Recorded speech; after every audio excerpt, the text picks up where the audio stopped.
What's up, guys? Illumignostic here. Mostly just streaming tonight to see if I can, to see if it works, because we've had terrible luck with the internet. Let me know how the audio sounds too, because I'm just getting everything set up again, trying to get dialed back in. So basically, today I realized that I have never actually done a video where I explain what IllumiGnosis is or why I call myself Illumignostic.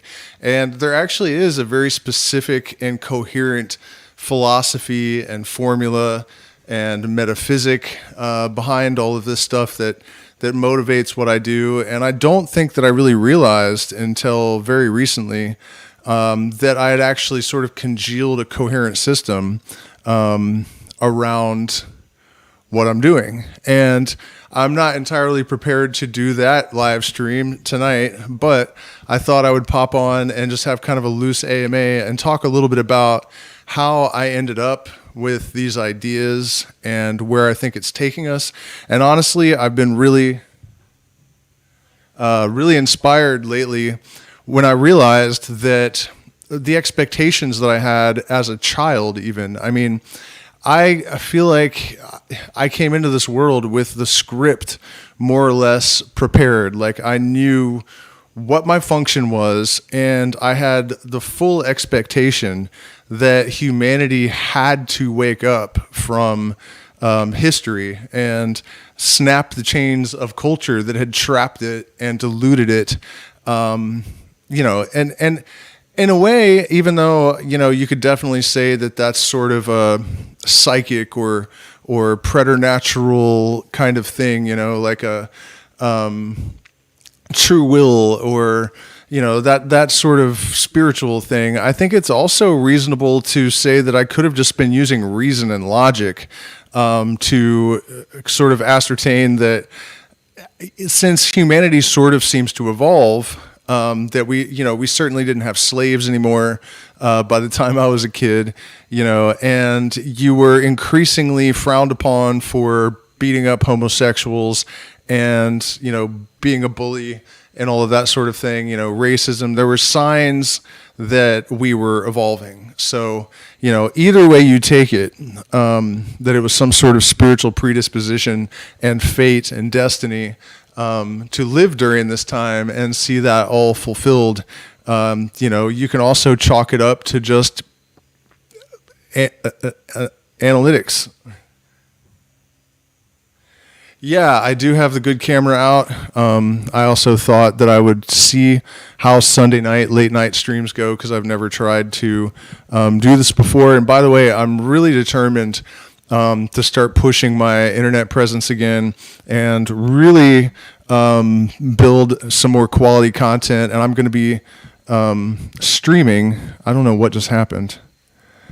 Looks like Norton hijacked my stream or something. I'm going to be streaming a lot. I'm going to be doing a lot of music streams, and I'm going to be, streaming sometimes just all day long, partly in the interest of building up my Patreon, because we really need, the social media to pay the bills at this point. You guys see that painting behind me? Isn't that great? It's like Machu Picchu. One of the local shaman apparently came over and painted it. There are headdresses from the local Bora tribe, as well as a bunch of drums. If I had a longer cable, I would show you guys all the stuff that's hanging on the wall. It's pretty cool. We're definitely in the jungle again, and that always makes me happy. To be in the jungle away from civilization. But yeah, so, I think it's obvious to everyone that there's a major transition coming. And lately I've kind of looked around myself and I've realized that the same kind of ideas, and I mean with a high degree of specificity, have emerged amongst quite a few people, most notably the Pythagorean Illuminati. And what's really interesting to me about that is that over the years when I went through this process of kind of discovering the puzzle pieces, I guess, that sort of fit together to give me the framework that I've come to understand as, IllumiGnosis, I realized very early on that the kind of things that I was thinking and the understanding that I was coming to was Masonic, and that a lot of the stuff that was just sort of bubbling up through my subconscious was literally Illuminati secrets. And I couldn't really be sure about that without actually penetrating the Illuminati.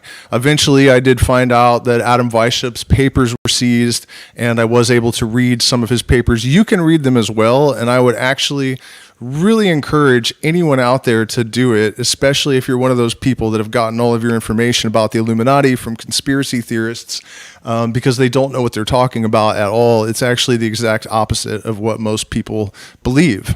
There may be a shadowy, I'm sure there is actually, a shadowy elite organization that, controls Hollywood and does all the stuff that they say the Illuminati does, but it's not the classical Illuminati. And I think it's important to make that distinction, because what Adam Weishaupt was actually trying to do is what each and every one of us watching the stream are trying to do. Get rid of superstition and the old fairy tale Bronze Age religions that are following us around like a groupie at an after party, unwanted groupie at an after party, and basically haunting us, clanking their chains while we count our change and try to walk the line. Man, they are really loud out there tonight. The bass, it's Sunday night, Sunday night in South America is always a wild time. What's up, Northern Light? So what was I saying about all of this? Basically just to liberate humanity from the strictures of culture, particularly nationalism and religion. Those are the two major enemies. And still to this day, those are the major tools that are used to control people and delude people. I mean, you guys know the loyalty to the flag. People, they have to misdirect or redirect your values and your attention and your loyalty, because people have a tribal instinct, like it or not, we're apes. And so if it's not redirected, people are going to have loyalty to their tribe, to their neighbors, to their countrymen, and so instead they have diverted the attention to a sort of abstract symbol. I am a patriot, I love America, or I love Australia, or whatever it is. Nobody seems to really even know what that means, because they hate their neighbors, they don't care about anyone but themselves, they're judging everyone around them. You know what I mean? So what we have to do is dissolve those symbols, and this is where I get myself into serious shadow ban threat territory. By the way, you guys, don't forget to smash like. Please also support the channel. Without your support, I get nothing because I'm demonetized, and somebody's got to fan the flames. So so we have to dissolve those structures that are, keeping people trapped in the past. And we actually have the tools now. We have the tools, we have the knowledge, we have the wisdom, we have maps, we have seen the mistakes that the people made in the 1960s and all of the other revolutions that have come before us. And, we have spiritual tools now. We know how to detach ourselves from dogma. A lot of us have extracted the gold or transmuted the gold from the lead. We know enough about symbolism and metaphor and the allegories behind it. Science has revealed a tremendous amount of occult knowledge to be actually true to an extent that even the most hardcore skeptic would have a hard time dismissing. One of the best, and I, excuse the redundancy because I know I talk about this a lot, but it's just so important. The fact that Mercury, if you knock a proton off of it, it's gold. Mercury is the closest planet to the sun, and there's a whole bunch more to that. But if you consider that in the old alchemical treatises, like Albert Pike's Morals and Dogma, Degree 28, he actually describes taking the mercury and some of the other metals and hitting it with electric charge to knock a proton off. He didn't have the language, but that's what they were doing. So, the exact process that we use now in the laboratory to turn literally mercury into gold is described in a book from 1851 by Albert Pike, and then you look to the sky and you realize that there's some greater universal mind that has the schematics, that has the blueprint, and that we have access to that greater mind. Call it what you want, the Akashic record, the universal mind, source, it doesn't matter what you call it, it's the same thing. And so the point of that is that when you legitimately connect with that universal mind, things change. Things change in the individual. You generally have to heal your trauma before you have access to that kind of information. Unfortunately, in my case, that wasn't exactly how it went. It was sort of a ebb and flow of healing trauma and making maybe a little bit too much progress. So you got to watch out for that. We're definitely all responsible for our own journey at the end of the day. So, it's really important to be realistic and humble and really know where you're at. But anyways, I don't want to get too off track on that. But the point is that as you progress with this kind of knowledge and understanding and actually elevate and expand your consciousness, there are certain types of changes that happen in the individual. And one of the primary side effects of this process is generally that people, because their trauma is being healed and their self-awareness is greater, their understanding of humanity is greater, because what happens when you understand yourself is that you start to understand the external world, right? And then you can relate to people with more tact and more subtlety, and you can live in harmony, basically. And we're not talking about some hippy dippy, like mushy, I'm not like that. I'm not really warm and fuzzy, and I don't expect you to be either. Like, that's not what I'm talking about here. We're just talking about the reality that illuminated people are capable of conducting themselves in a way that is at least in homeostasis with their environment, right? We don't steal. I'm not going to hurt you unless you make me. And that's just generally the case. You look at people that have undergone these processes throughout history, and we're actually all pretty similar, even down to certain personality characteristics. And so what it all suggests to me is that when you have actually used, ritual magic and psychedelics and psychotherapy and all of the tools that are best suited to be applied to you personally, right? And that's something you have to sort out for yourself. Everyone has to pursue this stuff according to their own ingenium. There's no blanket protocol exactly, but some combination of these things generally will result in the production of an individual that doesn't need to be governed and refuses to tolerate it. Right? So I'm sure you guys can see where I'm going with this. The old world is definitely having its death throes. There's really no possibility for it to survive. It's facing challenges and transformation on levels that, even if it survives in the sense that it's not burned to the ground and completely rebuilt or never rebuilt, it is still going to be transformed so abruptly and so completely that it'll be almost unrecognizable on the other side of this process.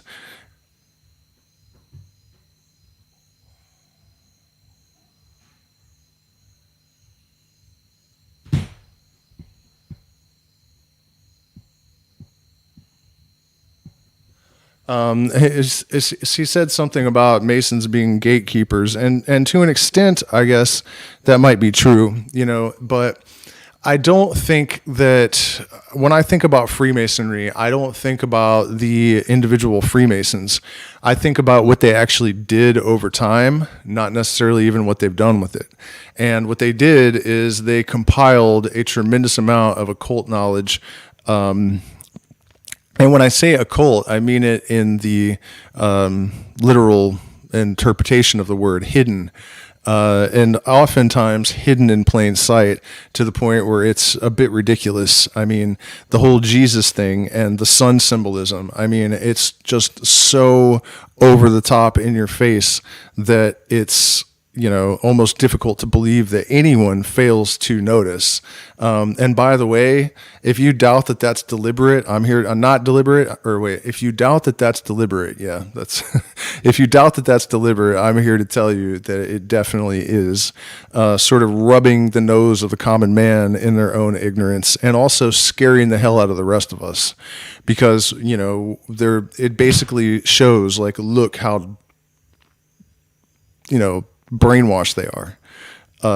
It's pretty terrifying. But light dancing on water, Jesus walking on water, light reflecting on, you know what I mean? It's just so ridiculous that it's corny, And this is a very important lesson, to look around the world and realize how committed people are to, things like that are just like the writings on the wall. It's in their face, and they, some of them would literally kill you. If they thought they could get away with it for rejecting it. It's totally mind-boggling. But on the reverse side of that, the positive to take away from it is that that veil is actually very, very thin. And it really wouldn't take that much of a transformation to liberate the minds of those people. It's just... it's difficult for me to understand, why they cling to it with the degree that they do. I mean, I know why the fear of death and fear of uncertainty, fear of the unknown.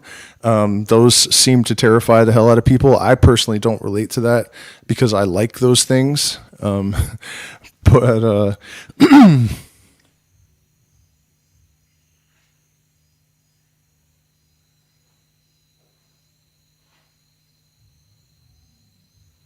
yeah, and so don't forget, this is an AMA, so I'm mostly here to answer questions. I didn't come with much of a script. Actually, what happened is last night I did a stream that was like pretty incoherent. Had some moments that I was pleased with, but and that got me thinking, do I have a completely coherent philosophy or system? And I realized that I actually do. And I started thinking about the process of how I actually, started to absorb all of this information and, where it led. And that's basically the project that I now have on the back burners. I figure it'll probably be a series of videos, and there'll be actual videos and not live streams where, I'll give you an overview of it right now. I didn't realize it was weird at the time, but when I was a child, I had this voice that would tell me stuff that I realize now as an adult is completely insane for a child to be thinking these things. Even like really weird stuff, when I was like 6 or 7 years old, I can remember the voice explaining to me that I should, rarely if ever touch cocaine. Definitely don't do pills, because if you do, you're going to get addicted to them and it's going to take years of your life away, which actually ended up happening. But psychedelics are your friend, like just crazy stuff like that it was kind of giving me this guidance and sort of like an overview of what I was to do and what my allies would be and tools. So, that's kind of the early formative aspect of it, was really me spending a tremendous amount of time alone with this holy guardian angel or higher self or imaginary friend that just happened to be wise beyond my years. I don't really know exactly what happened there, but I do know that, for example, when I was 6 or 7 years old and sitting out in the grass, and I looked this grasshopper dead in the eyes, and I thought, I heard the voice said, before the end of time, you will have seen, or you will have lived a life from the point of view of every grasshopper, every ant, every person, every star, went through the whole list of not the whole list, but, and now as someone that has been through the process of initiation and hermetic fraternities and, ayahuasquero for around 10 years now and all of this other stuff,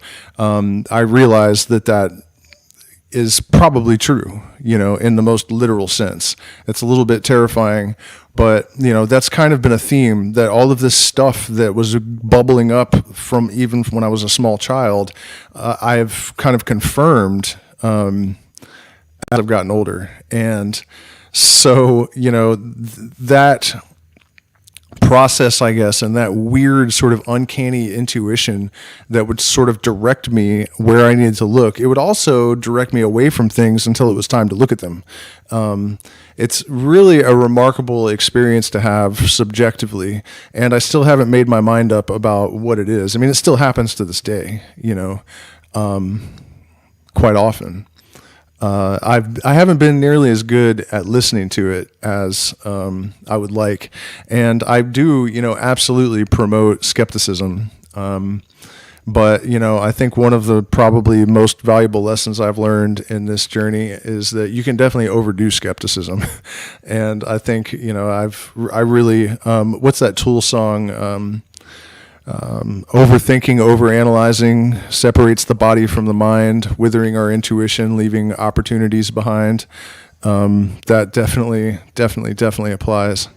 And so, it continued throughout my junior high years, where, I just knew that psychedelics were important. I found this book called Flowering Plants in the elementary school library. I think I was in 6th grade.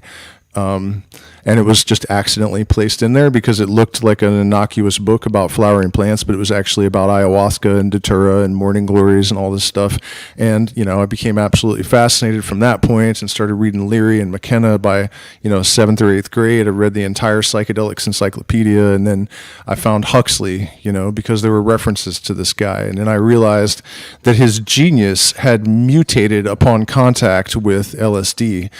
He wrote Brave New World in 1933 before he had ever had any psychedelics, which is pretty remarkable, especially if you consider that a lot of the things that are mentioned in that book have actually come to pass.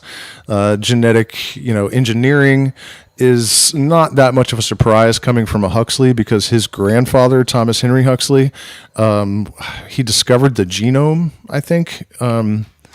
I can't remember exactly what his claim to fame was, but it was something significant with genes. Thomas Henry Huxley. And so, there was virtual reality in the book from 1933. He was... you could feel it and smell it too. So it was like even beyond virtual reality. But, virtual reality theaters in 1933, everyone's carrying around Xanax in their, belt, and no one has any sexual morals. It all sounds awfully familiar, and I'm sure you guys know the story. But so, Huxley's essays, started reading all of that. Timothy Leary, Robert Anton Wilson, gobbling this stuff up as a, junior high kid. And then, of course, that contact with Robert Anton Wilson eventually led to an interest in Hermeticism and Aleister Crowley and Carl Jung. And that's another interesting area where it's like my attention was diverted until it was time, because I always knew that I needed to read Jung, and that there was something significant there. But I think it was really important that I experienced synchronicities because of my skepticism. It was really important that I experienced it before I encountered the, theory and the term. This had been happening in my life for years and years and years before I ever heard the term synchronicity, except maybe in that Police song. And the reason for that, and this is something that I actually feel kind of bad for people now that the internet is, sort of saturated with synchronicity, and people call them angel numbers, which I think is a bit ridiculous, but they are significant. The 111 and 333 that sort of thing. I think it was really important for me to experience those things before I had the idea in my head. Otherwise, I would have thought I was just projecting it. So I got lucky in the sense that I was able to experience a lot of this stuff before the advent of the internet. And, you know, I mean, I know you guys know this. It's almost condescending to say it, but, you know, maybe sometimes someone reiterating the obvious might be helpful. And one of the things that I've noticed for myself, I started using the internet really late. And, you know, when I grew up, I didn't have a computer in my home, and I'm not that old. You know, it was the 97 I graduated high school. Most people had internet in their house by then. But my family was so poor that we had bullet holes in the window, and we had an outdoor toilet. And, you know, there was no computer in the house. So I didn't acquire the habit. I didn't have a smartphone until like 2012, probably, maybe even later. So what I'm getting at is that I definitely noticed a sharp decrease in the number of significant synchronicities that I would experience, my ability to follow breadcrumbs of intuition very subtly into remarkable situations and circumstances also, I think, dramatically diminished. I mean, if you just think about how you are interrupting the stream of consciousness when you're constantly glancing and interacting. I mean, everyone knows this, but I think it's probably much worse and much more of an impediment to spiritual development than people realize. I hope I didn't go too off track there with that, but I think it is important to really think about that, you know, and try to take some steps to actually, you know what, since I've been in this country with really bad internet, and haven't been using it as much, I've noticed a sharp increase in my intuition and my ability to follow these intuitions into interesting circumstances. In fact, the other day at the Shipibo market, again, for those of you that follow me closely, I apologize for the redundancy. I know I've mentioned this in almost every stream in the last week, but I was literally thinking, how can I find one of these Shipibo masters, you know, Shipibo master shamans or shamanas, to drink with us for free. And like within 4 or 5 minutes, I had received an invitation from one such maestra who turned out to be as legitimate as you could possibly imagine. It was definitely one of those experiences where, you know, you think you have seen it all and find out that you absolutely don't know anything. And very humbling, clarifying experience for sure. But, you know, that kind of occurrence has happened more and more and more. And for my partner as well, this place where we're staying is exactly ideal. And it's the only place like this around here. I mean, the owners told us that. I mean, I kind of suspected when we got here, and, you know, basically the situation is we can just rent a room, and then if we decide to have an event, we can rent the whole place, and everything is set up for us the way that it needs to be. And, you know, it's not like there are spots like this just everywhere around here. And we found this also through, it was the only place that we looked, the only place we went. We just went straight here. You know, and then the other day I went for a walk, and I was thinking about how I had been talking to a patron, a video call, which, by the way, if you guys are interested in consultations and guidance in this process, I have gotten nothing but, you know, amazing feedback from people. I'm pretty sure you won't be disappointed, but you can email me if you're interested in working face-to-face. And so this particular individual had chosen to do that, and he happens to be African American, and I asked him what he was studying at Howard University, and he said that he was studying African American studies, and I asked him what that is, and you know, is it history, is it culture? And, you know, he said that he was basically studying his actual African roots. And so I was thinking about that as I was leaving the house, and I realized it's obvious that they cut us off from our ancestral knowledge in order to control us and to make us weak and stupid and, you know, take our power away. There's no more blindingly obvious proof of that than indigenous people in South America. When you know, go deeper into the jungle, where the culture is still more intact, there's far less punta, which is like this moonshine basically that they drink. Around the bigger the city, the more people there are, the more incidents of alcoholism, and and then of course, if you come to a Shipibo village where everyone is consuming ayahuasca from the time that they're very small children, there's no alcohol, everyone is like kind and uncomplicated, and I'm not saying that Shipibo have no problems, but I haven't seen any. So, you know what I mean? Cutting people off from their ancestral roots definitely figgity fucks them up. And so anyways, I'm walking to town and I'm thinking about this conversation and how, if it's true that people are domesticated by separating them from their ancestral knowledge, white people don't even think about it anymore, most of us, and if you even do, if you dare to wonder, what were my beliefs back in my tribal days, you're going to be branded a white supremacist, and it is true that some white supremacists are all about their ancestral heritage because they're obsessed with race, but that is no reason to, it's deliberate. It's definitely deliberate. And that makes you think, well, what kind of stuff did, the Caucasian tribes know back in the day that was so dangerous that it had to be completely wiped from our memories? I mean, black people definitely were, taken away from their homeland and separated from their roots, but they have much better access to find out actually what those things were. To some extent than Caucasians do. But so I walk to town and I'm thinking about this. And I get home and there's a message that I have a comment on one of my videos. And it was something about how if you think it's bad that, indigenous have been cut off from their ancestral knowledge, look what happened to white people. We have absolutely no, just this random message from this person is exactly what I was thinking about on this walk. So,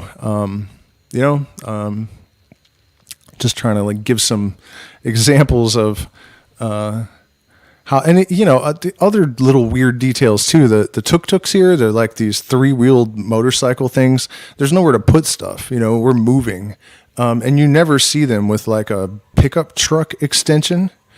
So we have to move today, I guess it was, and we go out to get a tuk-tuk, and the only one that comes has a container on the back that is exactly the space to put my guitar, so the other suitcase leans exactly perfect and everything just fit right in there. And you know what I mean? And I do, long story short, attribute that, at least in part, to the fact that we have not been online as much.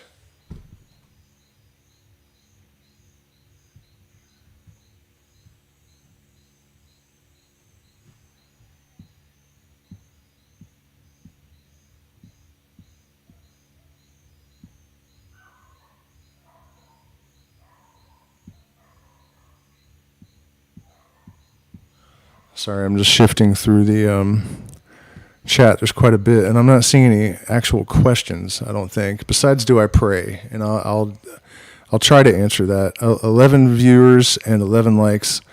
Why is there no one in the image now? Anyways, the reason I'm looking at the camera is because it's an actual camera now. I couldn't see the camera on my phone, and we just got our Sony back from the United States, where it was being repaired for about 1.5 years. So I actually can see the lens, and that's why I'm looking at you.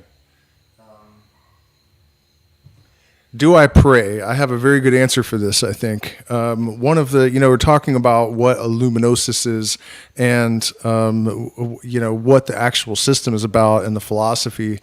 Other than, the amelioration of mankind from despotism and superstition, and all of those other kind of ism schisms games.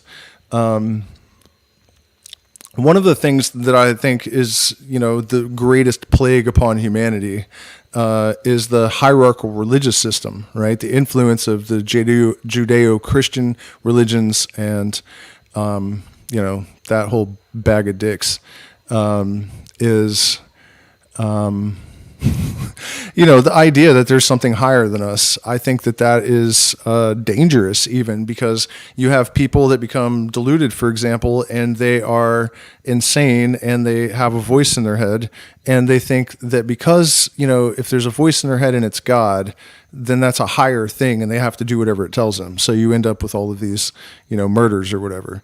And there's a lot of reasons why the hierarchical. Also, when we put shamans on a pedestal, because we're predisposed to that kind of perception of the spiritually advanced person as being higher, and then we have cults and we have all of this stuff because of this psychological predisposition. Granted, it started with just the primate alpha male, that whole instinct. But still, the hierarchical religion thing, I'm not into it. Also, I think that our will is sovereign and we are equal to the Most High God. So, and I don't really believe in God, but so when I say the Most High God, I mean the Godhead, the most, pure expression of consciousness, the light itself, unbounded and untainted by its association with human consciousness, or however you want to think about it. It's like if you have a cell from your hand, you don't think like this cell is higher than this cell. They're all just cells in a hand. And so, I think of the creator or I don't like to use the word God, but that thing exploded. And so every little fragment is just a piece of it, and they're all equal, co-equal, co-creators. And so let me see if I can move this up. Oh, look at that, just a hair. When you talk about prayer, it depends on what you mean. Obviously, if I get myself into a sticky situation, it's bad enough. Everyone, I think, prays at that point. But generally, I think that prayer is a huge mistake if you do it incorrectly. It seems to me that consciousness acts directly on our reality and our experience.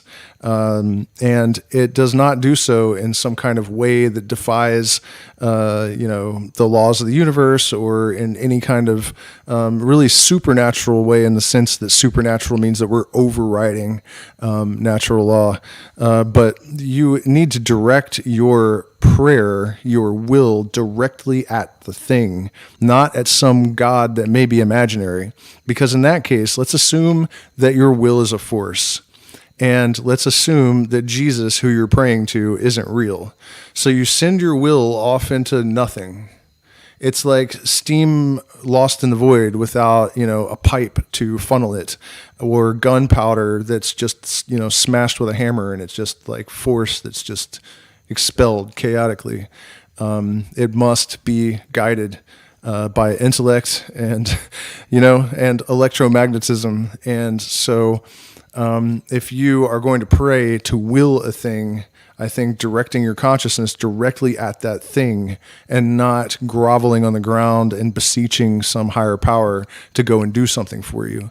That aspect of these religions, basically every single thing that every constituent element of the major religions is exactly the toxic, backwards, inverted, convoluted version of the thing you should actually be doing.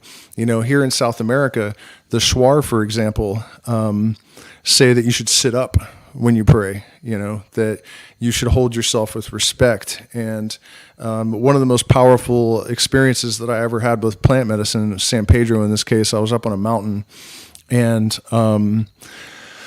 I think I got annoyed with Enrica because she was just kind of being bratty and like yawning and stuff, even though we were we drank, it was, really high dose. And it annoyed me. So I uttered a name, that carelessly, which is something that, if you are a practitioner of, the Western occult tradition or shamanism, better. but I did it, and instantly the air went ice cold. The cows, there were a bunch of cows on the side of the hill.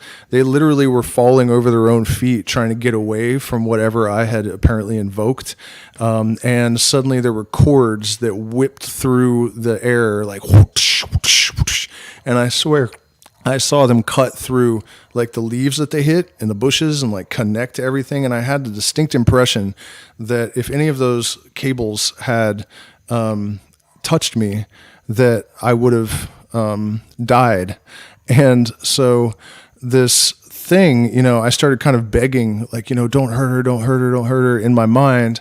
And it was like, don't fucking grovel, and I understood in that moment that what I was dealing with was really, an amplified version of my own being, like me on a grander scale. And so, if it's consciousness, these spirits are consciousness. And so it's going to reflect at you exactly what you're giving it. And so that's why it's important when you're in the presence of that kind of consciousness to have command of yourself, to have respect for yourself, to, sit up straight when you take your tobacco. And, the whole idea of prostrating yourself on the ground and groveling and all of that stuff, this is a slave mentality. And I'm not talking about some kind of satanic pride where you're too egoic to be humble, but there's a huge difference between kneeling down and bending over. And I think we need to understand that distinction very clearly.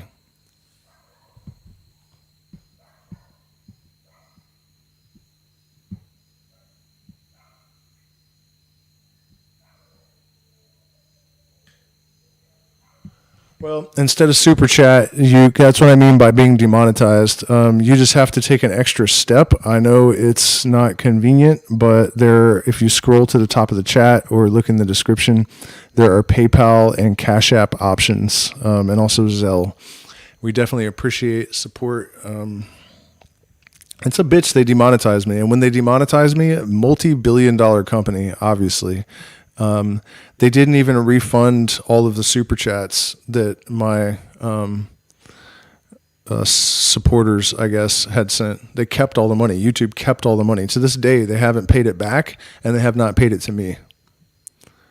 Pretty wild, right? It was in the middle of COVID. Like, we were barely surviving, but they're just not obligated, I guess, to be decent. I see questions about guitar playing. Yes, I have to acquire a headphone adapter so that I can plug in my headphones. And, you'd be surprised how difficult it is to get stuff like that here. But yeah, I'm definitely, hopefully by Wednesday, I'll be doing music live streams again. I'm actually going to probably drink some Cielo ayahuasca, not a huge amount, but enough to be in that space before these streams too, so that should be pretty interesting.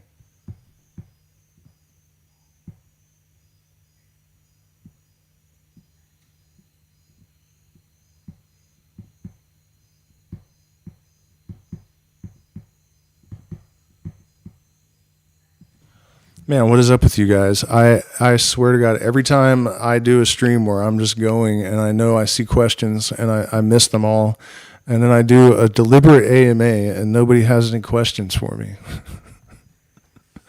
All right, so let's keep going with this IllumiGnosis philosophy that I haven't ever laid down. I'm actually really looking forward to putting this all in a single, succinct video, or maybe 6, but at least where it's all laid out, in a real video format and succinctly. I'm really excited just to have good Wi-Fi so I can actually start downloading B-roll and stuff again and actually make some real videos. Really excited to have just, it's crazy when you kind of like lose everything. It's all of the little simple stuff when it starts to come back is just so much more valuable. It's really a remarkable thing that it's like you hate to experience, but then you realize maybe you needed to. What was I saying? Oh yeah. So we talked about how I ended up like this, I guess, like, how I got stuck in this metaphysical mode, that is just my only modality, really. I was born this way. And so, I talked about how, I had the early influence of psychedelics way before I ever took psychedelics, because I read all the great psychedelic authors, and then I got into the occult eventually and kind of forgot about it for a while. And then I started reading a lot about physics and different types of science in early high school, and then finally took actual psychedelics. And then honestly, probably the most influential thing that happened to me was understanding the Grateful Dead. Because I was, I didn't think I liked them. I wasn't really a hippie. I still don't think I'm a hippie. I hope I'm not a hippie. But that voice that I was talking about earlier, that's always kind of guided me and told me what to do. One day I was at work, waiting tables at Ruby Tuesdays, and it told me, go to the record store right now and buy this live Grateful Dead double disc thing, and go take some LSD and listen to it. And so I told my boss that I had to leave, like right then. I actually just left and went and got the thing and didn't like it very much, and was kind of disappointed that I had this like overwhelming impulse that didn't go anywhere. And so instead of giving up, I went back and got another one, those Dick's Picks, whatever, they were $40 or something. And so it was a little better, but I still didn't really like it that much. And then I forgot about the LSD part. And I guess about a week later, I happened to be on LSD, and I put one of the CDs in, and I walked out into the kitchen, and I came back, and that was it for me. My jaw just fell off, and I instantly sort of understood that the Grateful Dead were doing something that was so subtle that the normal consciousness just didn't have the capacity to process it correctly. So, I don't think I've ever met anyone that really fully got the Grateful Dead that didn't listen to them on a psychedelic. I don't know if it's possible. So I ended up going to a show, and that's where things really got weird. Because I was, at one point, I did eat a lot of mushrooms, and I didn't know the music yet. Definitely had never heard Althea in my life. And I was sitting in the audience, and suddenly, there's like this blinding white light, and I'm realizing, the energy of this music is not normal. Like, this isn't, it was like nothing I'd ever experienced before. And it wasn't the actual Grateful Dead. It was just some of the members of the Grateful Dead in a band called The Other Ones in like 2000. And so I sat down in the grass and put my head in my hands because it was really overwhelming. And I shook my head, and I thought, this is what the Grateful Dead are, the washed up members of the Grateful Dead. This is what they do. And as soon as I had that thought, they sang, sometimes you get shown the light in the strangest of places if you look at it right. And that's when the universal mind thing really kind of hit me. And it was an important moment, to put it mildly. And so I stood up, and a couple songs later, another one of these weird waves of energy came from the music somehow. And I remember thinking, this has got to be me. It's just me. This isn't actually. And then I looked around, and I saw the looks on everyone else's faces and realized, nope, we're all perceiving this as I am.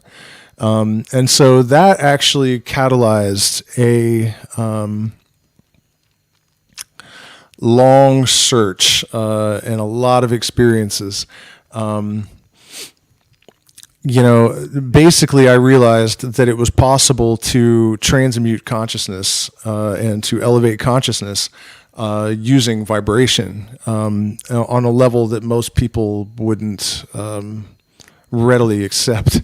And one of the things that showed me that is I realized that the Grateful Dead did not sing about the message that people received from them, right? It's not really in the lyrics. There's a couple of songs, Ripple and a few others, where they very deliberately, and succinctly explain what it is they're trying to tell everyone.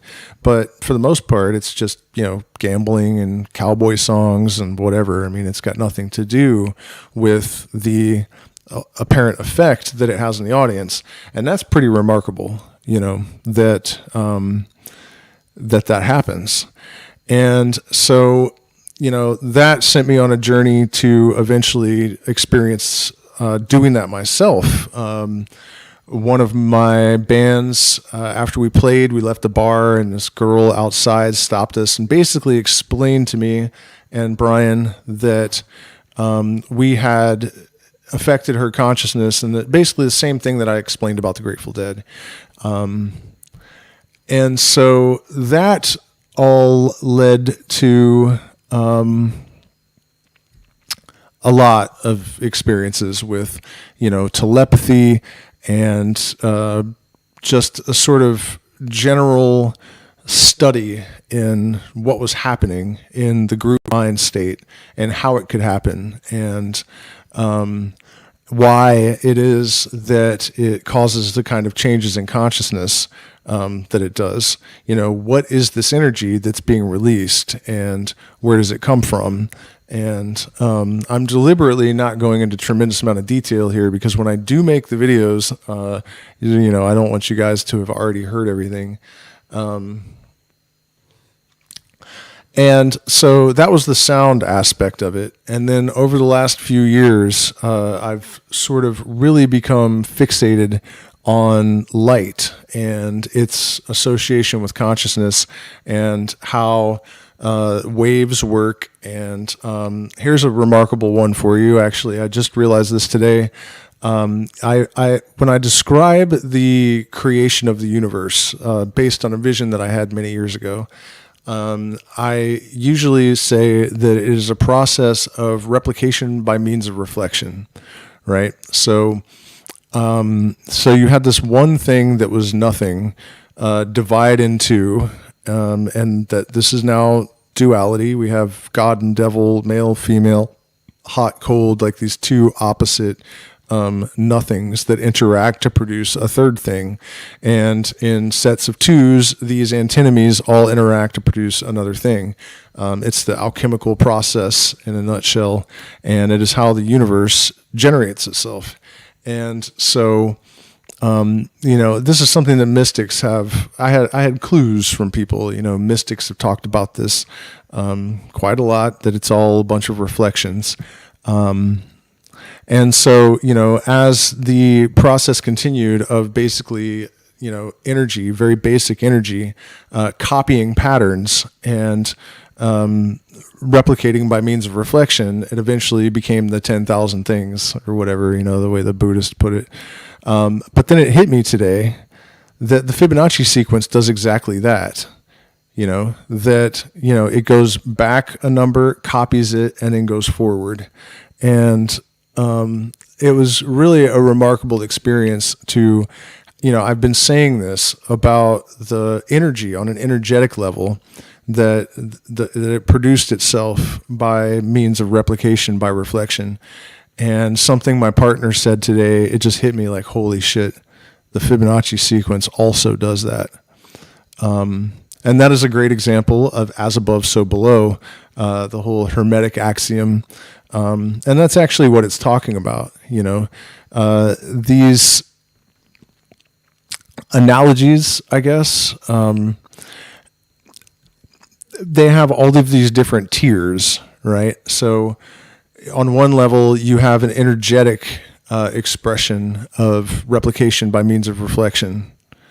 And then on a physical level, you have the Fibonacci sequence, doing it, or expressions of the Fibonacci sequence. It's not the Fibonacci sequence doing it exactly. But you know what I mean. And then on another level, we have weird little bits of knowledge, like the fact that if you shrink down so small that you are the same size relative to the nucleus of an atom as you are to the Earth right now, there'll be about the same distance from where you're standing on the nucleus of that atom to the nearest proton as there is now from you to the moon. As above, so below, as within, so without. These Hermetic axioms and other universal truths are, their success is their proof. There is nowhere that you can look that you will not see them, because the laws that the laws that engender them, that create them, exert themselves equally on every single system in the universe. And so when you come upon a universal truth or one of these super powerful Hermetic axioms, you'll realize that it actually applies to every single system in the universe. And that's how you know that you have discovered one. I hope that all makes sense.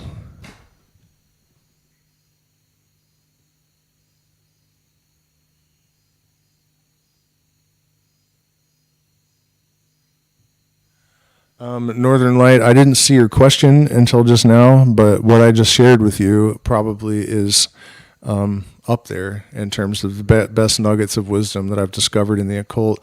I mean, it sounds kind of arrogant for me to say it, but honestly, my occult studies mostly just confirmed all the stuff that I figured out in childhood. You know, there were not a lot of surprises in there. And then a lot of stuff that I think is, misunderstanding. And a lot of what people believe are occult practices are actually superstitious misunderstandings and also actually intentional misdirection. People don't realize that towards the end of his life, Aleister Crowley said the goetic demons are just part of the human brain. And what you actually realize when you start really looking into the best and the most intelligent of these magicians is that most of them did not believe in the objective existence of demons or spirits. They didn't. At least not in the sense that they are objectively real in the same way that the IRS is real. They're real in a sense, and certainly it's possible to interact with them. I mean, I just had some, ayahuasca squid, slurp all of the bad energy out of my body and then get, banished by the shaman in almost the exact same way that I would do it in the Hermetic tradition. These things are definitely real in a sense. No question about that. But what that means, I think people generally misunderstand that just as there are tiers to as above, so below, there are tiers to what it means to be real. And I think there's tremendous danger in giving too much power to these things. I know there is. I mean, there have been, I think, 50 studies at least that I was able to personally track down over the last several decades that have determined with absolute certainty that the only people that are ever affected by demons or malignant entities are people that believe in them. So even if they are real, your best defense against demons and demonic possession is just not to believe in them. Because, demonic possessions happen in Catholic countries almost exclusively, and other places where they have those same kind of superstitious beliefs. So, just common sense dictates if it's enough not to believe in them, then why would you believe in them? I guess it gives people a sort of fantasy and an escape. But I think, the evil on this planet is done by humans, and it's not done by humans even in a sense. So I guess you could say that demons are real if by demons you mean the laws of the universe that dictate that equal and opposite energies interacting is what gives rise to everything. So in that sense, I guess it is sort of invisible forces that are causing all the evil. You don't believe in your ex? I mean, I don't know if that's going to if that's going to banish her or not. Don't forget, guys, it is an AMA, and I'm still fishing for questions tonight. I'm surprised that it is so difficult. All I have to do is have something to actually talk about, and everyone will ask me questions, and I'll ignore them. And so I think, well, let's do an AMA, and then no one asks any questions. By the way, you guys, do me a favor and hit the like button, please. And consider supporting me through PayPal, Zelle, or some other option in the... Scroll up in the chat, and you'll find them all. Because, as you may know, we are demonetized, And so you can also become a patron, and then you get access to 4 years.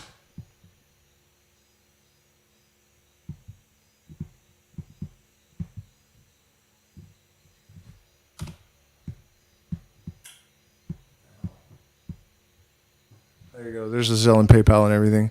4 years of secret streams, including really, really deep dives. I mean, we spent 3 months going through Masonic Degree 28, and there is some shit that will squeegee your third eye until, it is thoroughly spit shined. Necromancy in the Shipibo context. That's an interesting question because there are two types, basically. I mean, there are more, but there are two main types of Shipibo shaman.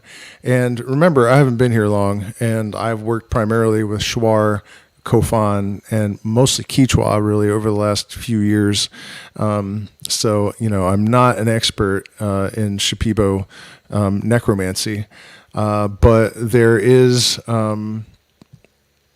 a type of the Banco is the specific type of shaman that deals with channeling the dead and getting messages from them and becoming possessed by them.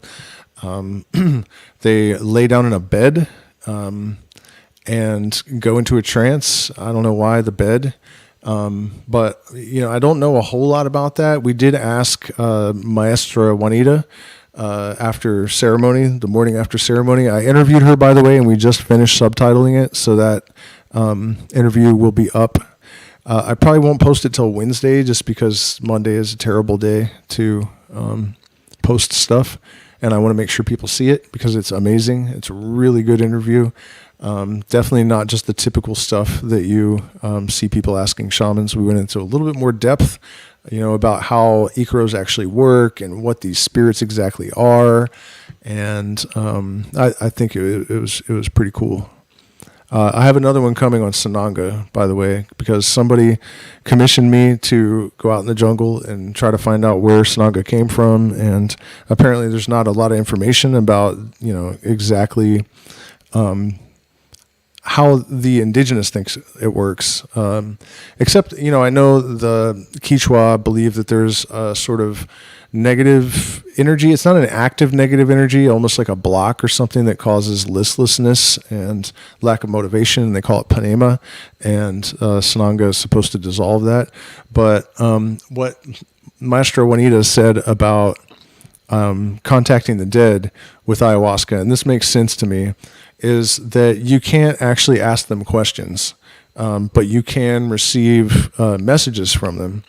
And the way that I've understood this myself, because I have, my mother committed suicide, and I had an ayahuasca vision of her that was pretty terrifying, honestly, pretty unsettling. It's like, even after the actual essence of the person has moved on, whether it's to another dimension or reincarnation or whatever it is that happens, there's sort of a residual. The Kabbalah calls this the shell of the dead, the klipot, and that actually can be more demonic, but this is like one version of the idea that there is sort of a almost like an AI avatar of the person that based on their information. And it makes sense because on the level of thermodynamics, energy is lost, or information is lost. But on the level of quantum mechanics, information is not lost. So it's like on one level, the person is gone. On another level, their information is still there. So, you could get information from it, but having an actual meaningful interaction may be more difficult because of the nature of the, the composition of the spirit, it almost is an AI.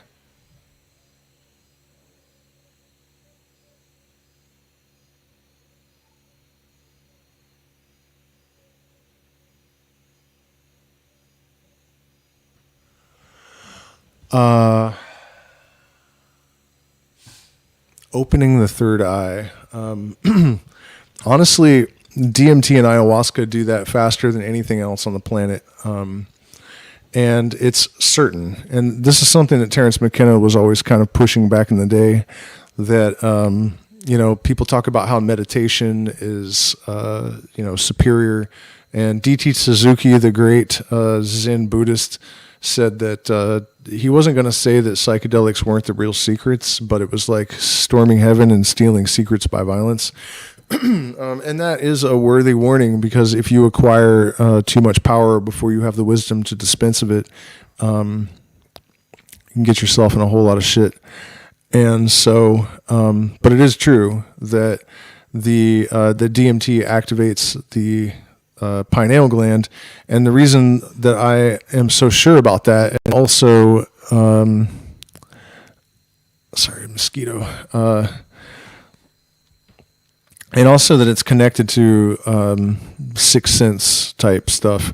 I drank ayahuasca and I could see through my forehead. And then the next morning when I saw the shaman, the first thing he says to me is, sometimes when you drink medicine, you can see through your forehead, which was like connecting it to the telepathy.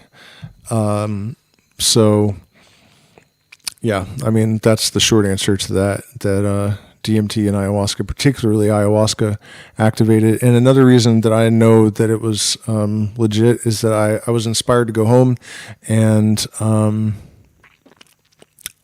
check if it was connected to the neovisual cortex, and it is indeed, and there are rods and cones. It is an eye, basically. And when you close your eyes and you still see, very well could be the pineal gland that you're looking through.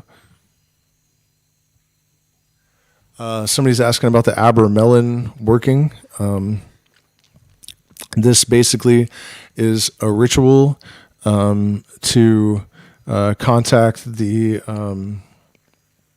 holy guardian angel, and it involves invoking the four princes of evil, and then something like Satan itself, and it takes about 6 months. And grueling dieta, interestingly, and all sorts of tests along the way that would confirm that it's actually happening, like footprints and sand by the door and all of this kind of thing. But yeah, I mean, I don't know the entire ritual, and I'm not sure what I think about invoking crown princes of hell. But the story is that, Crowley was in the middle of it, and he was contacted by Mathers, his then master, who was one of the founders of the Hermetic Order of the Golden Dawn. And he left the ritual without a proper closing. He didn't banish the energies. And there are several theories about what happened because of that. Some people blame a lot of the evil in the world on the fact that he did not properly close this ritual. Also, Loch Ness monster sightings supposedly started around this time. So that's why in the Police song, Synchronicity, he says something dark bubbles up from the bottom of a Scottish loch. That's a reference to this thing that Crowley had summoned. There's more, I can't remember the other lyric, but there's something that connects it directly to that. And, people also blame Aleister Crowley for the Greys coming to Earth, because he and Jack Parsons, who was an early, was really a precursor to NASA, a rocket scientist, they did, I think it was called the Paris working, and they attempted to open a wormhole, basically. And they claimed that they did, and they drew the lamb, the being that came through, and it looks just like a gray alien. And apparently Roswell and all sorts of other, there was this huge spike in alien sightings all over the planet after that. So a lot of people attribute that invasion to Parsons and Crowley opening that wormhole. Yeah, Jimmy Page bought Boleskine House. It burned down a few years ago. I suspect arson, of course, because somebody probably thought, well, we should get rid of this evil bastard's house before it kills anyone else or whatever. And there are a lot of stories about Boleskine House. There's actually an interview with a maid that worked there. There's a short documentary called The Other Loch Ness Monster about Crowley.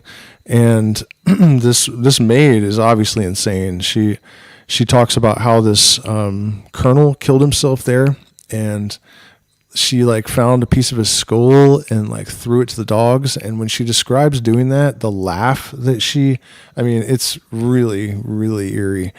And there's also a good friend of Jimmy Page who was left to caretake the house with his family when Jimmy Page owned it.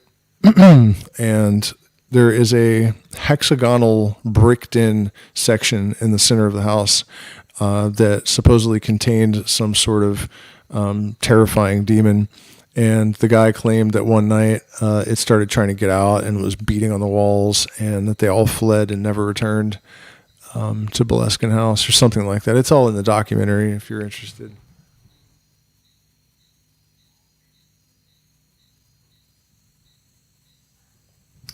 Yeah, the camera quality looks good because we finally got our real camera back from the shop, which cost money, which reminds me that all of you guys should support the channel via PayPal, Zelle, or other options. And we are having events here. They're going to be extremely small because I like that. I don't want to have 30 people running around and interpersonal problems and all of that sort of thing. So we have one room that has 4 beds and one room that has 2 beds and one room that could be private, but that's it. So very small gatherings, but they're going to be super, super cool because now we have Maestro Juanita, who is, the highest possible distinction that the Shipibo bestow upon their shamans and shamanas. And our neighborhood is actually pretty interesting too. There's a tribe right over there. Like you walk down the hill and they're living traditionally. The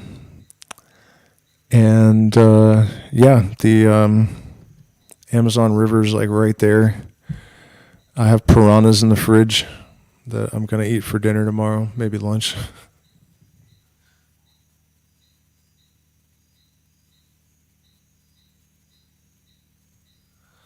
It's funny. I used to have a lot of money and live in California. It's funny that you would make that comment because and it wasn't in the like straight person world at all. Talking more like stacks of cash in the sock drawer sort of thing, but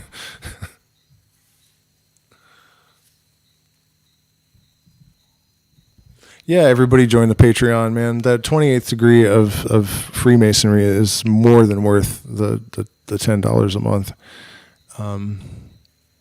I'm pretty sure everyone that has access to it would agree with that wholeheartedly. And also you can get blocks of FaceTime, and I can help you with stuff. Generally pretty effective at helping people to pry open their third eye. Oh, sorry, something just like moved in the other room and there's nothing in there. And here we are talking about Aleister Crowley and demons, and it's still moving in there. Shouldn't be anything in there. It's probably a monkey, honestly. So you guys have questions? I mean, it's getting late. If you guys don't have questions for me, I'm going to go to bed. What was I talking about, though? Oh, yeah, somebody brought up Crowley. All right, let's keep talking about Crowley, shall we? That guy had a point, not surprisingly, I guess, but he really did. Despite what other issues he might have had and whether or not he was actually, a sick, twisted, demented weirdo, not that shit notwithstanding, the idea that it is a crisis of purpose that has derailed humanity is pretty evident to me. That is really actually one of the, fundamental, the crux of the apostrophe. You know what I mean? And so the rediscovery of a sense of purpose is essential to realignment, period, end of story. There's no way around that. And it's not a bad thing. It's fun to get there. and very rewarding, and it solves all of your problems. It's the only thing that will solve all of your problems. You must commit to it fully, and it doesn't mean that you won't have difficulties, but it certainly will. If you are really committed and you follow the formula, it will basically solve all of your problems, at least the psychological, emotional, and spiritual ones, and that is 3/4 of the it's 3 out of 5, because I think the 5 points of the pentagram need to be all balanced. But yeah, and then when you bring this true will into alignment with the greater purpose of the universe, I think you generally find yourself empowered in ways that are remarkable and surprising, and even serendipitous, to the point of having such a high degree of improbability that you are baffled and delighted to experience these marvelous synchronicities and expressions of the universal mind. So you discover your own true will and bring your individual purpose into alignment with that of the universe at large. And then, the thing is to have your head above the heavens and your feet below the hells. That's the only way to really be anchored. And then work on the middle. Establish the top and the bottom, and then the center, which is how that all relates to culture and society and humanity. So the individual ego is the feet in the hells, and the head above the heavens is the unification with the Godhead and the universal mind in this level of purpose. And then the creative, I'm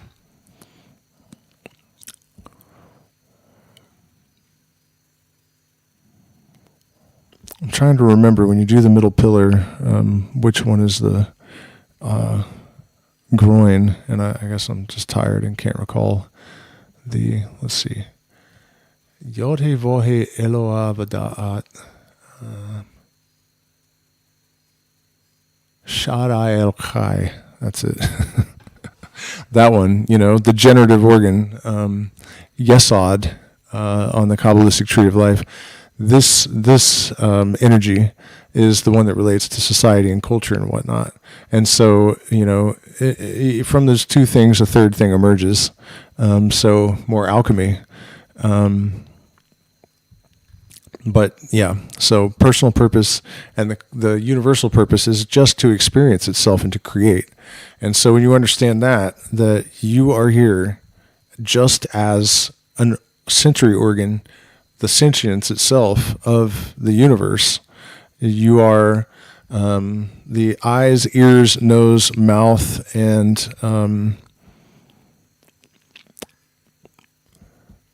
the touchy stuff, the feely, the skin, I don't know what to call it.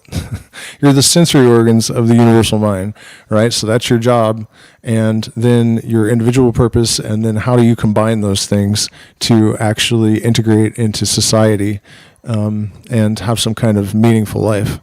That's the formula, and that's what Crowley was basically telling people, that you are going to be a miserable, pointless, vapid sack of shit until you are able to bring these things into alignment. And the fact that the oceans are testing positive for Xanax is proof that he was right. And a lot of the things that he said about, children, that they should not be forced to study subjects, that they should be allowed to engineer their own curriculum according to their own ingenium. That has been proven in studies. And, he has a reputation for being an awful bastard, and on a personal level, that was true. But he was absolutely correct in general. And I kind of see myself as an extension of that purpose. Timothy Leary said this as well. Timothy Leary said, I see myself as, I'm continuing Aleister Crowley's work on this planet. And for me, I feel like, my spin on it is just a little bit more collectively oriented. One of the things that I learned from my obsessive studying of the Grateful Dead for so many years was that it was possible to prioritize the collective without being a Marxist. That if you really properly understand what prioritizing the collective means, then you would know that that means prioritizing yourself as well. You're not distinct from this collective, otherwise it is not a collective.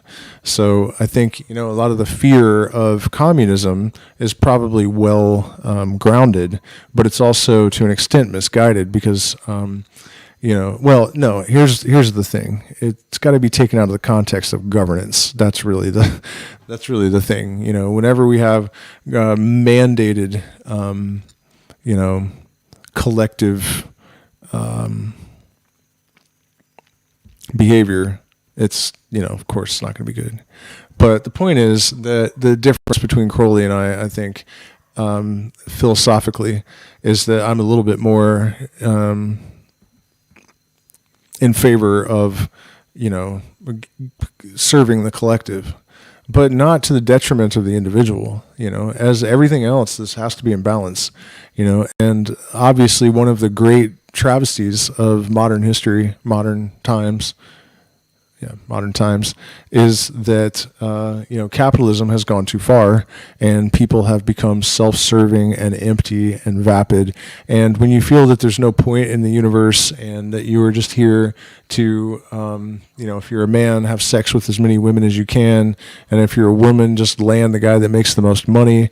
And, whatever it is that people think, I don't really even know, because I just care so little that I don't really even, pay much attention to it. But you know what I mean? You guys know what I'm talking about. It's, you're not really, you just don't care, it's a existential nihilism kind of environment. And the pointlessness of it, how can you possibly have anything of substance or any kind of like meaningful expression if that is your modality of consciousness? This just empty, pointless, and you guys don't need to tell me that that is a product of social engineering, or you don't need me to tell you that that is a product of social engineering. If you don't set your compass, someone will set it for you. And that is the agenda on this planet, unfortunately. That as long as people are disconnected and disenfranchised from the greater reality and from the fundamental truths of existence, and they do not understand what we are or where we're going in this ocean of chaos, it will be the authorities that form in their minds their view of reality.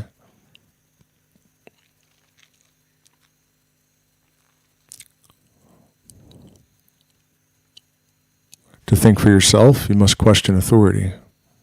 You must put yourself in a state of vulnerable open-mindedness, confused, chaotic vulnerability to inform yourself.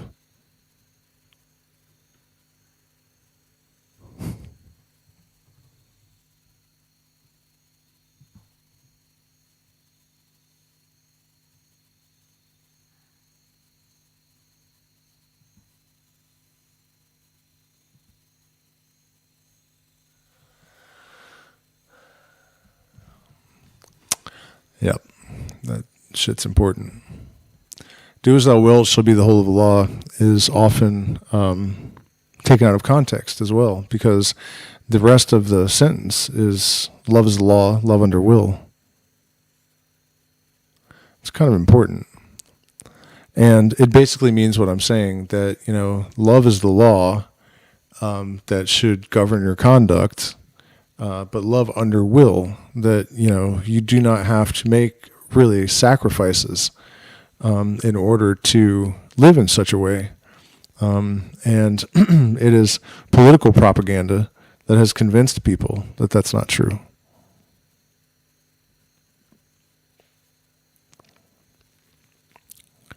Plain and simple.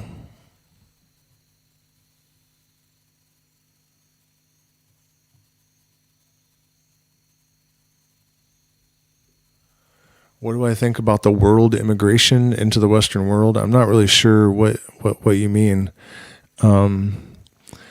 Personally, I don't believe in borders of any kind. I think Adam Weishaupt of the Illuminati was absolutely correct about that. The problem is the consolidation of power. We don't really want, one world government that has absolute power over, give me absolute control over every living soul and lie beside me, baby. That's an order. Old Leonard Cohen song. Give me crack and anal sex and take the only tree that's left and shove it up the hole in your culture. But what has to happen first before the really, illuminated New World Order could be a reality is that our idea of what it means, what government means, has to be re-engineered. And the only way that can happen is if the consciousness of individuals is re-engineered. It's like, it doesn't matter whether it's Marxism, communism, socialism, Satanism, whatever ism schism you can come up with, all these ism schism games, it doesn't matter. If the consciousness of the people isn't changed, then they're all going to be abused without fail. None of them are really better than the other, you have democratic socialist countries like Holland. I know Dutch people, they have plenty of money. They're super happy with their system. They don't mind paying 55% of their money in taxes because they don't have to worry that much about crime, and they have good health care, and you know what I mean? The propaganda in the United States is definitely over the top crazy. And the fact that people laying there on the ground with a boot on their face, like defending the right of the person to step on their throat, basically, while they're pinned to the ground by it. It's one of the most embarrassing goddamn things I've ever seen in my life.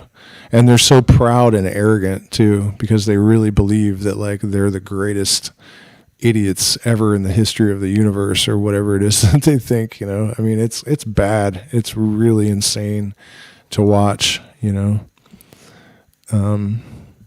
ability that the media has to, that culture has really, to create realities in people.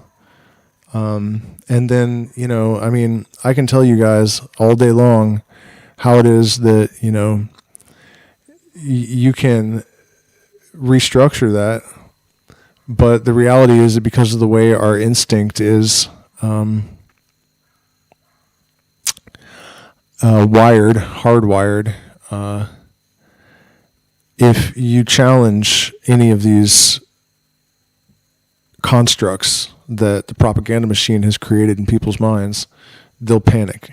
That's what happens, literally what happens, because you're threatening their instinct. So when you challenge a cognitive dissonance or a cognitive bias, you get fight or flight from the people. So it's dumb as hell. It really is.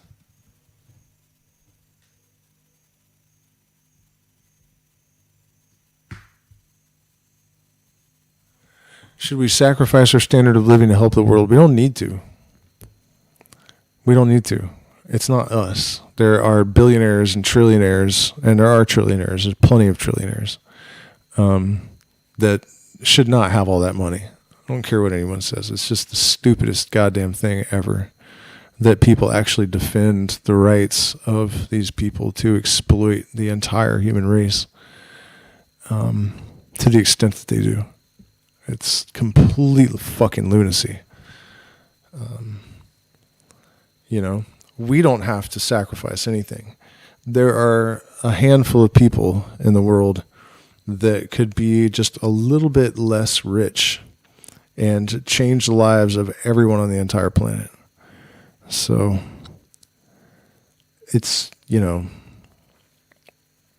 it's something I've never understood, and I don't think I ever will understand. How it is that people even want to have $250 billion. For what? For what? Why? Why would you ever want to have $250 billion? I would be disgusted with myself. I would like wake up every day with vomit in my mouth. Like, I just, it's just pathetic and stupid, and then we celebrate them for inheriting their daddy's money and exploiting a bunch of people, it's just so goddamn brain dead. It's insane, but we can't worry about that at the current juncture. What we have to do is free ourselves from our own biases, our own ideas of our own limitation. And we have to also dissolve our superstitions and our delusions and actually cultivate, objectivity and overcome intellectual laziness and increase our discipline and willpower and, clarify our will and our determination to exercise that will. And what I was saying earlier about people, needing to find your individual will, true will, and understand the universal mind's general purpose, and then combine that knowledge to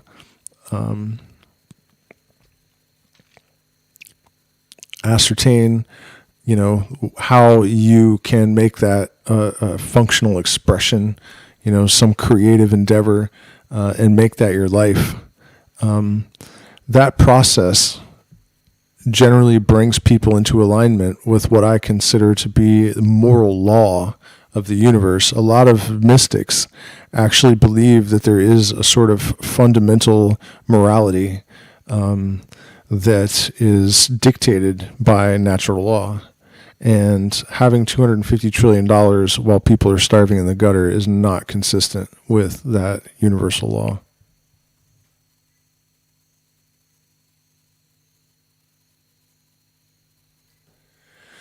Yeah, I have an Australian friend that is always trying to find mushrooms in Australia. So if you have any advice, you can put in the chat, like where you're at and if you found them around eucalyptus and what strain they are. First time taking psilocybin. Yeah, and it depends on the strain that you have. I mean, you need to know the potency of your strain. The thing is, you don't want to underdo it and you don't want to overdo it. That's the main thing to watch out for, because underwhelming mushroom trip is just kind of queasy, and it's not, it could be a deterrent to underdo it. Overdo it and you can end up, in all sorts of trouble. So, the thing is to find a comfortable medium, probably making tea. Lemon tech is actually not really real. It doesn't actually do what people said that it does. It may actually dissolve and help make the material more digestible, so the psilocybin is more readily available. But I mention that because I think it does decrease nausea. So, that's helpful. Sometimes mushroom flu, I call it. Like, it's a strange thing. It doesn't always happen, but it can be really, really horrible. So anything that you can do to minimize the discomfort is, helpful. And I wouldn't go running around outside. A lot of people like, I want to see what the forest looks like or whatever. I think that Terence McKenna was right, that absolute darkness, with the highest dose you can safely handle, and maybe, a peak live Grateful Dead show or some Mozart or, whatever amazing psychedelic music you can find, and then just sitting in the absolute darkness. Another thing, though, that I think is a really useful tool is to learn at least the fourfold breath, because if you're using the medicine to change habits or to acquire new skills, the fourfold breath, or just basic pranayama, really helps you to repattern and recondition the mind, because it allows you to inundate the brain with oxygen, which is a tool that it uses to build itself, while it's in a state where it has greater neurogenesis and neuroplasticity. And so if you are flooding the brain with oxygen while focusing on the new program that you're trying to write, and then as you're exhaling, you kind of focus on the things that you want to let go of. And when you hold the breath out, keep it distended, you are sort of accelerating your journey into higher states of consciousness. So there's, a benefit to each phase of the breathing cycle. And all of those benefits are greatly enhanced by the presence of the psilocybin in your brain.